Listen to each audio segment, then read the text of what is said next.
दोस्तों नमस्कार। Finally Hamas और इजराइल का एग्रीमेंट हो गया और ट्रंप हो गए सक्सेसफुल। क्या हुआ एग्रीमेंट? कितने लोगों को रिलीज किया इजराइल और कितनों को रिलीज किया हमास ने, इस पे बात करेंगे। और यहाँ बात करने के बाद सर बैठे उदय शंकर पानी जी। उदय शंकर पानी जी, आपने तो सुना है कि इजराइल और हमास का इस टाइम एग्रीमेंट हो गया और इजराइल के जो वहां पे कैप्टिव्स थे उनको छोड़ दिया और इजराइल ने भी उनके लोगों को छोड़ दिया। आप बात कीजिएगा, फिर इस पे बात करेंगे कि कैसे इस पे क्या इम्पैक्ट होगा इस चीज का। सर, ग्लोबल एक पॉलिसी है कि not to deal with not to negotiate with terrorist, और यहाँ पर हमास एक टेररिस्ट ग्रुप है जिसने हरकत ये की है। लेकिन अभी सिचुएशन थोड़ी चेंज हो रही थी, इसके लिए थोड़ा फ्लेक्सिबल होना पड़ा, क्योंकि सारा मुद्दा सब ये वॉर डिपेंड कर रहा था ऑन दिस हॉस्टेजेस जिनको ये अटका के बैठे हुए थे। और इजराइल चुप नहीं हो रहा था, इजराइल अपना ठोके जा रहा था। तो इजराइल को रोकने के लिए भी ये इनका छूटना काफी जरूरी था, which I am sure even Modi was trying, but अभी ये पूरा क्रेडिट जा रहा है ट्रंप को कि किस तरह से उसने ये किया। But he is a Israeli loyalist absolutely, और जिस तरह से उसको ऑनर किया गया है in the parliament, Israeli parliament, वो देखने लायक था। मैंने it's a very emotional moment for those families of 20 people जो आज अपने रिश्तेदार को देख रहे हैं जिनसे कोई उम्मीद नहीं थी कि वो लौटेंगे जाके। So I would credit my friend. आपको तो मुझे पता है, मैं हर से बोलता हूँ ट्रंप माई फ्रेंड। ठीक है, बहक जाता है, गलतियां कर देता है, बहुत ज्यादा बोलता है और बहुत जल्दी जल्दी बोलता है। So he is not a good statesman, but definitely as a businessman he is achiever and he has achieved this peace which is a commendable thing. बहुत अच्छी बात है। इसमें आई थिंक मोदी जी ने भी मैसेज भेजा तुमको, भाई मुबारक हो जाके जो भी हुआ। So wonderful. I mean, it's good for the Middle East, and I'm sure in times to come कुछ एक नई बिगनिंग हो, कुछ नया एक अरेंजमेंट हो। जिस तरह से हमास और अरब कंट्रीज बोलते हैं भाई इजराइल को तो जिंदा रहने का हक ही नहीं है, ये मॉरली गलत है। आप किस तरह से एक देश को आप बोलेंगे कि भैया आपको जीने का हक नहीं है? वो आराम से ठहरे हुए हैं। वो कहते हैं यार हम लोग वहां से कुछ 3,400 साल पहले हम लोग यहाँ पर आके बैठे हुए हैं। उनका कहना ये है कुछ, या I think 1800 something. So every country has the right to live peacefully and you can make an arrangement where you can coexist. अभी coexist नहीं करना चाह रहे ये अरब कंट्रीज ना, वो अटके हुए हैं। It is basically a communal war, I would say. It's a communal war. It is, और क्या है यहाँ? भाई उनको यह है कि भैया इजरायलीज को तो यहीं रहना नहीं चाहिए, वो तो उनको जिंदा भी नहीं रहना चाहिए। तो वो क्या करे इजरायलीज जो सदियों से मार खाते आ रहे हैं, सदियों से सफर कर रहे हैं? उनका अभी हार्ट, उनका भी दिल इतना कड़क हो गया है कि वो लोग भी जब गलती करते तो उनको रियलाइजेशन नहीं होती। और जिस तरह से उन्होंने अपना गाजा को एकदम फ्लैटन किया हुआ है, उनकी सारी बिल्डिंगें तोड़ दिया कि जिस तरह से किया, तो you can't blame them. I mean this is the way they been survive and they have to survive. और वो बहुत पावरफुल, और उसने बड़ा एक प्रूव कर लिया कि हम बहुत पावरफुल कंट्री हैं, and technically arm wise and even economy wise also they are doing extremely well. And India का खाली एक ही एडवांटेज है for Gaza, Palestine and Israel, that India is friendly with all of them, और सब लोग उनकी इज्जत करते हैं मोदी जी की। So I am sure in times to come Modi ji will play a important role in कि दोनों तरफ से शांति रहे एंड वो लोग प्यार मोहब्बत से जीना सीखे। हाँ सर बोलिए। देखो उदय, एक बात तो सुन लो कि यहाँ पे प्यार मोहब्बत तो चलेगा नहीं। जैसे पाकिस्तान कभी सुधर नहीं सकता वैसे हमास कभी सुधरेगा नहीं। देखिए 2 साल पहले की बात है, 7 अक्टूबर को हमास के लोगों ने इजराइल के अंदर घुस गए और वहां पे सिविलियंस को मारना शुरू कर दिया। 1200 लोगों को मारा। जो लोग लड़कियां प्रेग्नेंट थी उनके पेट चीर दिए और कैसे उनको बेरहमी से मारा। हाँ सर, कुरान में ये लिखा गया है कि जब भी जंग हो या कोई लड़ाई हो, don't ever attack women and children. How come? Uday मुझे नहीं पता कुरान में हाँ नहीं नहीं, मैं मुझे बता नहीं रहा पता हूँ सर, कुरान ये हाँ तो लिखा है। और ये सबसे पहली गलती यही करते हैं। अभी देखो, अपने कुरान को तो फॉलो करो। अपने कुरान में लिखा हुआ है कि जिस जमीन पे रहते हो, जहां का नमक खा रहे हो, उसको लॉयल रहो। कितनी लॉयल रह रहे हैं यहाँ पर हिंदुस्तान के अंदर, दुनिया के अंदर, हर कंट्री में जाके परेशान कर रहे हैं आके। So at least follow your Quran. और तुम्हारा धर्म क्या कहता है वो तो जरा, आप धर्म के लिए लड़ रहे हैं लेकिन धर्म को समझ नहीं रहे। बोलिए सर। अब इनकी अपनी इंटरप्रिटेशन है। अब कौन सा मुस्लिम जो रूलर आया था इंडिया के अंदर उसने इसको फॉलो किया है? सभी ने वायलेट किया है। अब मुझे नहीं पता कुरान में क्या लिखा है, कुरान की क्या इंटरप्रिटेशन है, लेकिन इसराइल पे जब 1200 लोगों को मारा हमास के लोगों ने, तो उसने रिटेलिएट कर दिया। और पीएम मोदी ने या इंडिया ने पहली बार हमास को क्रिटिसाइज किया था। और बहुत से लोगों को यह भी नहीं पता कि हमास क्या और पैलेस्टाइन क्या है। हमास जो है वो गाजा पे कंट्रोल करता है और पैलेस्टाइन जो है वो वेस्ट बैंक के ऊपर। पीएम मोदी भी गए थे 2017 के अंदर, इसराइल गए थे, 2018 में गए थे पैलेस्टाइन के अंदर, और दोनों के विजिट को सेपरेट रखा। तो उस टाइम से इनसे कहा भी था कि आप इसराइल और पैलेस्टाइन के बीच में एग्रीमेंट को आप मेडिएट करो। पीएम मोदी ने चुपचाप उसको पीछे सट गया क्योंकि बड़ा कॉम्प्लिकेटेड इशू था। लेकिन जिस तरीके से ट्रंप ने यहाँ पे सोल्यूशन लेके आया, मैं सोचता हूँ बहुत बड़ी अचीवमेंट है। लेकिन बात ये आती है कि एग्रीमेंट कब तक रहेगा। एक इंपॉर्टेंट चीज जरूर है कि 20 जो इसराइली थे उनको छोड़ दिया। इसराइल की मेन डिमांड यही थी, और जो 2400 के करीब पैलेस्टीनियन इसराइल की जेल में थे उनको भी छोड़ दिया गया इसराइल के द्वारा। लेकिन दूसरा फेज है, उसके अंदर आर्म्स को सरेंडर करने की बात है। ये मुझे नहीं लगता हमास वाले कभी करेंगे। हमास भी करेगा तो इसराइल भी इसमें इसराइल भी तैयार रहेगा। लेकिन मेन बात है, एक चीज हो गई, मेन चीज हो गई। अब दूसरी एक और बात आती है कि पीएम मोदी को इन्विटेशन था यहाँ पे आने का, जो क्योंकि यहाँ पे ना तो इसराइल के रिप्रेजेंटेटिव थे, यहाँ ना हमास के रिप्रेजेंटेटिव थे। एग्रीमेंट हो गया, उसको रिप्रेजेंट किया जा रहा था एलसीसी के द्वारा, यानी कि इजिप्शियन प्रेसिडेंट के द्वारा, और कुछ एक और अरब कंट्री के द्वारा, कतर के द्वारा। लेकिन यहाँ पे इन्विटेशन भेजा गया था फ्रांस को, जर्मनी को, टर्की को, यूके को, इटली को, पाकिस्तान को, स्पेन को, जॉर्डन को, सऊदी अरेबिया को, कतर को और ईयू की कंट्रीज को, साथ में इंडिया को भेजा गया था। लेकिन पीएम मोदी नहीं गए क्योंकि यहाँ पे बहुत से इश्यूज थे पीएम मोदी के। पहले तो ये भी नहीं पता था एग्रीमेंट होगा, लेकिन मैं सोचता हूँ कि हमारे एजेंसीज को पता होगा कि यहाँ पे एग्रीमेंट होने वाला है कि नहीं होने वाला। तो लेकिन पीएम मोदी ने डिसीजन लेके मैं नहीं जाऊंगा, क्योंकि एक तो यहाँ पे मंगोलिया के प्रेसिडेंट उखाना वो आए हुए थे, उनकी मीटिंग थी पीएम मोदी के साथ ट्यूसडे को, और एस जयशंकर वो भी नहीं गए क्योंकि उनकी मीटिंग थी कनेडियन काउंटर पार्ट अनीता आनंद के साथ मंडे को, यानी कि आज। और इन्होंने अपने मिनिस्टर ऑफ स्टेट कीर्तिवीर सिंह उनको भेज दिया रिप्रेजेंट करने के लिए, यानी कि इसको इंपॉर्टेंस नहीं दी गई। लेकिन दूसरी बात यह है कि यहाँ पे नहीं जाने के कुछ और भी पर्पस है, कुछ और भी रीजन है। और ये जो मीटिंग होनी थी, ये होनी थी इजिप्ट के शर्म अल शेख, जो उनका एक जगह है वहां पे इजिप्ट के अंदर। और यहाँ पे जो मीटिंग थी उस टाइम पे, इसके अंदर पीएम मोदी क्यों नहीं गए? क्योंकि बहुत से लोग क्वेश्चन पूछेंगे। देखिए, पीएम मोदी के जाने के कई फैक्टर थे। एक तो था पाकिस्तान फैक्टर, क्योंकि जब पाकिस्तान ने पहलगाम अटैक किया था अप्रैल 22 को, जहां पे हमारे 26 लोगों को मार दिया था, और फिर इंडिया ने ऑपरेशन सिंदूर किया, जहां पे पाकिस्तान के 9 एयरबेसिस, 9 इनके टेरर कैंप और 3 इनके मिलिट्री इंस्टॉलेशन को डिस्ट्रॉय कर दिया। और साथ में वाघा, जो अटारी वाघा चेक पोस्ट उसको बंद कर दिया था। साथ में इंडिया ने पाकिस्तान का पानी रोक दिया, यानी कि जो हमारा इंडस वाटर ट्रीटी थी उसको कैंसिल कर दिया था। और उसके बाद जब शंघाई कोऑपरेशन काउंसिल की मीटिंग हुई थी, ऑर्गेनाइजेशन की मीटिंग हुई थी चाइना के अंदर सितंबर में, तो वहां पे पाकिस्तान के प्राइम मिनिस्टर थे।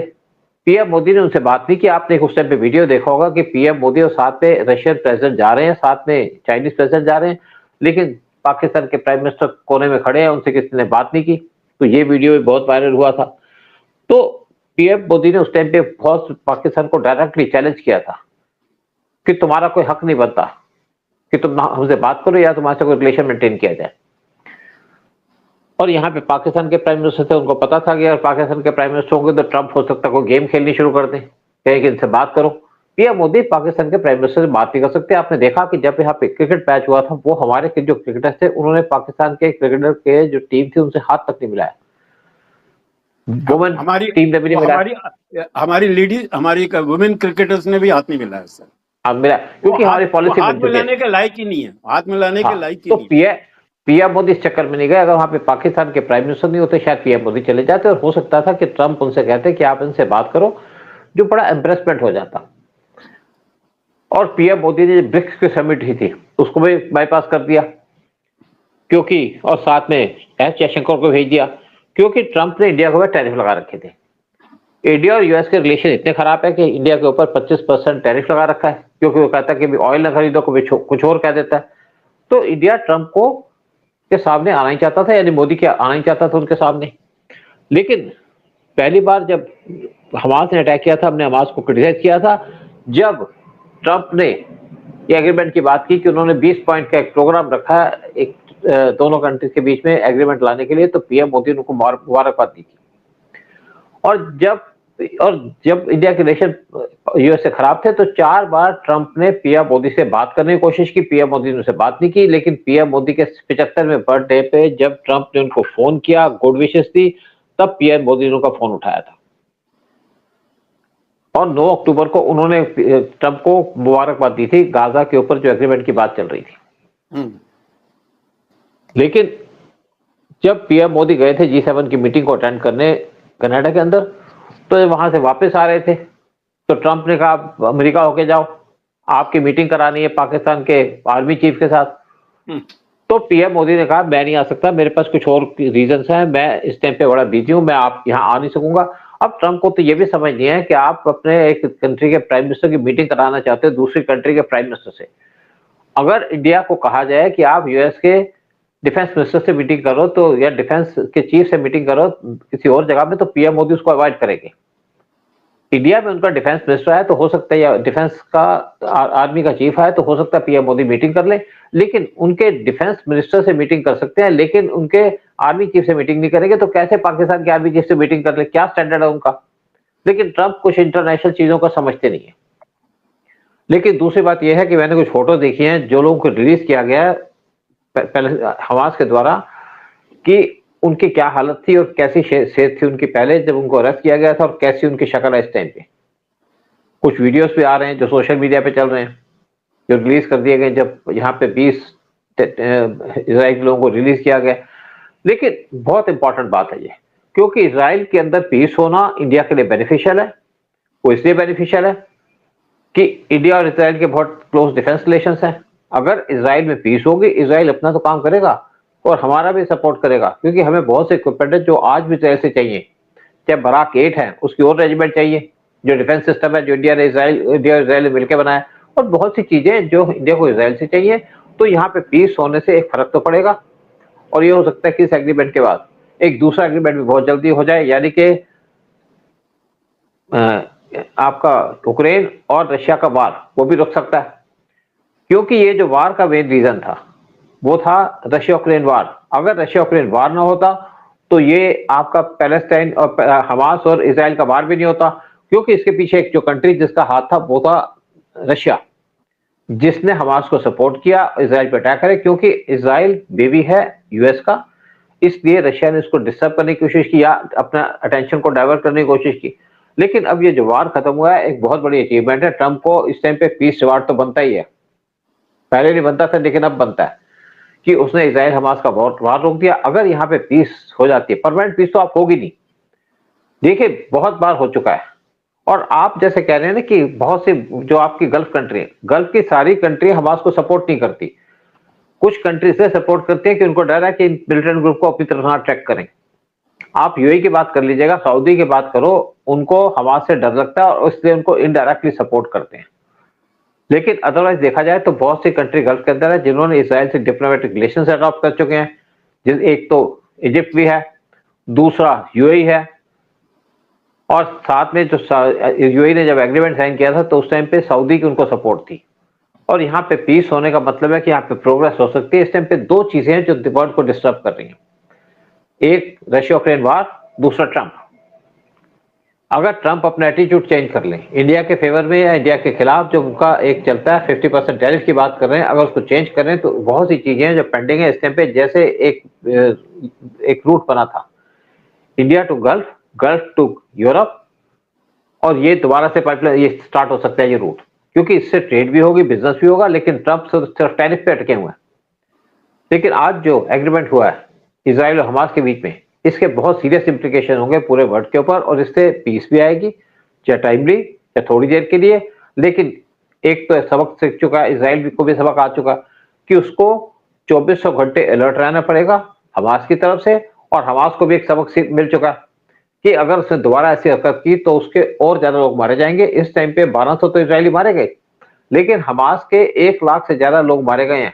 फिगर कुछ भी कहें, फिगर कहती है 60 या 70 हजार, 1 लाख से ज्यादा मारे गए। बहुत से लोग हैंडीकैप हो चुके हैं, बहुत से बच्चे हैं जिनके तो लिम्स नहीं है, किसी का पैर कट गया, किसी का हाथ कट गया, और किसी की सेहत ऐसी खराब हो चुकी है क्योंकि उनको खाना नहीं मिल रहा था।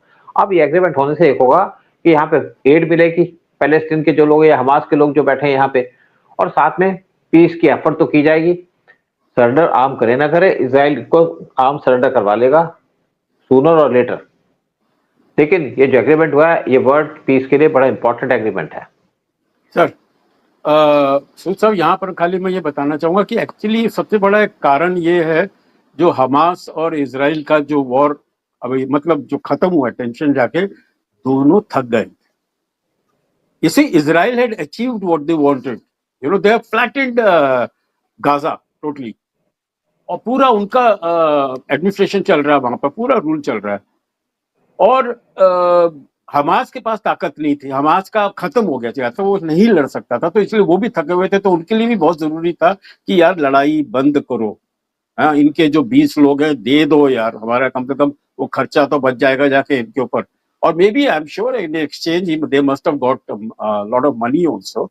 अब इजराइल और यूक्रेन, सॉरी अपना रशिया और यूक्रेन का थोड़ा डिफरेंट है। वहां पर उसकी इतनी ताकत है रशिया की, दे कैन कंटिन्यू फाइटिंग। वहां यूक्रेन नहीं लड़ रहा, वहां रशिया लड़ रहा है नेटो के साथ, नेटो कंट्रीज के साथ। और नेटो कंट्रीज के साथ उसकी लड़ाई आ रही है, लेकिन वो इतना सेल्फ सफिशिएंट है, उसकी प्रोडक्शन इतनी अच्छी है कि they can continue to fight forever. You know, उनको कोई फर्क नहीं पड़ने वाला। और इतने सारे उनको ऊपर वो बैन लगाए हुए हैं, वो कहते हैं यार इससे ज्यादा बैन क्या लगाओगे। रशिया बोलता है हम तो वी आर एग्जिस्टिंग, हमारा ब्लॉक बनना है, हमारा ब्लॉक रेडी है, हमारा भी कम्युनिस्ट पूरा ब्लॉक रेडी है, हमारे पास भी सिंपथाइजर्स हैं, फ्रेंड्स हैं। So we this war doesn't bother them so much जितना ये अपना नेटो को और अमेरिका को बड़ा फर्क पड़ रहा है जाके। तो वो चाहते हैं कि वो भी बंद हो। लेकिन देखिए वॉर तो कोई भी नहीं होनी चाहिए। देखिए मरता है सिविलियन, मरता है गरीब आदमी यहाँ के, तो definitely that should also stop. But then the situation is different where one of the party is very powerful, which is Russia. They are उधर बात वो नहीं है, जितने भी यूरोपियन कंट्रीज हैं इनको अपने आर्म्स बेचने हैं और आर्म्स सिस्टम पे बेच रहे हैं यूक्रेन को, पैसा उनसे निकाल लेंगे। खरीदना रशिया से, और तेल गैस खरीदनी है तो रशिया से। देखिए वहां पे वीट बहुत ज्यादा होते हैं, वीट ले लेंगे, उनके जो नेचुरल रिसोर्सेज हैं उनको ले लेंगे। इनको क्या है, इनको तो पैसा चाहिए। वहां से जो बेनिफिट है वो नाटो कंट्रीज का बेनिफिट है। अब देखिए यूके के प्राइम मिनिस्टर इंडिया के अंदर आए थे, क्या एग्रीमेंट साइन करके गए। एक तो रोल्स रॉयस का एग्रीमेंट साइन कर लिया कि जो हमारे वारशिप्स हैं उनके अंदर उनके इंजन लगेंगे, उनको वहां फायदा हो गया। और एक मिसाइल का एग्रीमेंट कर गया, और साथ में कह गए इस मिसाइल से 30 साल तक एक कंपनी इनकी वो जहाँ पे 700 लोग काम करते हैं वो चलेगी। देखिए यूरोप जो चलता है वो चलता है आपके डिफेंस के ऊपर और टूरिज्म के ऊपर, मेन उनके यही चीजें। पहले हैवी मशीनरी हुआ करती थी, जैसे जर्मनी के पास हैवी मशीनरी थी उसको बेचा करता था, लेकिन आज सारी कंट्री बेच रही है अपने इक्विपमेंट, डिफेंस के इक्विपमेंट। जो स्टैमर आए थे इस टाइम पे इंडिया के अंदर, वो अपना सामान बेचने आए थे, ट्रेड की डेलीगेशन लेके आए थे, जिसके अंदर मिलिट्री की डेलीगेशन भी थी। हमें उन्होंने मिसाइल भेज दी, साथ में हमारे साथ रॉयल सॉयल इंजन दे दिए। तो ये सारी कंट्री इस पे चलती हैं, लेकिन इसका इम्पैक्ट जरूर पड़ेगा जो रशिया यूक्रेन वार चल रहा है, क्योंकि इजराइल और रशिया का दोनों का वार खत्म हो जाए। एक तो इजराइल का तो हो गया, लेकिन क्योंकि रशिया के वार खत्म होने से इंडिया को मतलब यह है कि इंडिया को मिसाइलें चाहिए, इंडिया को डिफेंस सिस्टम चाहिए। इंडिया ने 5 S-500 के सिस्टम लिए थे और इंडिया को 3 मिले, 2 रुके हुए हैं, वो भी चाहिए। लेकिन साथ में इंडिया को 5 और सिस्टम चाहिए S-500 के। इंडिया को Su-57 फाइटर जेट चाहिए, 144 चाहिए, जिसमें से 60 आएंगे रशिया से, बाकी इंडिया के अंदर बनाए जाएंगे। तो ये वार खत्म होने से सब चीजें जल्दी आएंगी, तो इंडिया को उससे फायदा है। क्योंकि इंडिया के हमारे देखो दरवाजे पे इस टाइम पे पाकिस्तान खड़ा है, एक तरफ चाइना खड़ा है, कभी भी यहाँ पे कुछ सिचुएशन खराब हो सकती है। पाकिस्तान को तो तुर्की भी दे देगा, चाइना भी दे देगा, अमेरिका भी दे देगा, लेकिन हमें तो अपने इक्विपमेंट खुद चाहिए ना। हम इसी की तैयारी कर रहे हैं। हमारे लिए बेनिफिशियल है कि अगर रशिया का वार रुके तो सबसे ज्यादा बेनिफिट होगा इंडिया को। तेल तो हम कभी से भी ले लेंगे, किससे भी ले लेंगे, लेकिन मेन है कि उससे इंडिया की प्रोग्रेस होगी, क्योंकि आज हमारा जो मेन अटेंशन है वो है डिफेंस की तरफ। हमने ऑपरेशन सिंदूर के अंदर भी देख लिया, लेकिन आज जो ये वार खत्म हुआ है इजराइल और हमास का, इससे एक शुरुआत हो चुकी है। और उम्मीद यही करते हैं कि वर्ल्ड में पीस हो, शांति हो, और पाकिस्तान को भी अकल आए, यूएस को भी अकल आए, और नाटो कंट्रीज को भी अकल आए कि वार कोई क्रेडिट नहीं देता आपको, वार रुकना चाहिए। और जैसे पीएम मोदी ने कहा, आज this is not time for वार, लेकिन आज टाइम है बिजनेस और बिजनेस के लिए, ताकि आपकी डेवलपमेंट हो, आपकी प्रोग्रेस हो। और आज यही उम्मीद की जाती है कि अब जो हमास और इसराइल का वार खत्म हुआ है, इससे ट्रंप को भी समझ आ जाएगी कि भाई टैरिफ टैरिफ करके मैं किसी को बर्बाद ना करूं, खुद भी बर्बाद हो रहा है और वर्ल्ड को बर्बाद कर रहा है। तो ये प्रोग्राम भी खत्म करते हैं। कुछ आप एक्स में कहिए, तो फिर हम उसके बाद बंद करते हैं प्रोग्राम को। नहीं, I think it's all well, we have covered lots of points and बस यही रिक्वेस्ट है कि हमारे इस चैनल को सब्सक्राइब करिए और शेयर करिए, और कोई सजेशन है तो दीजिए हमें कि हम लोग और बेटर प्रोग्राम बना सकें आप लोगों के लिए। And we can come with some more interesting programs with such themes and all. Anyway, sir, जय हिंद, जय भारत, जय भारत। वंदे मातरम, sir.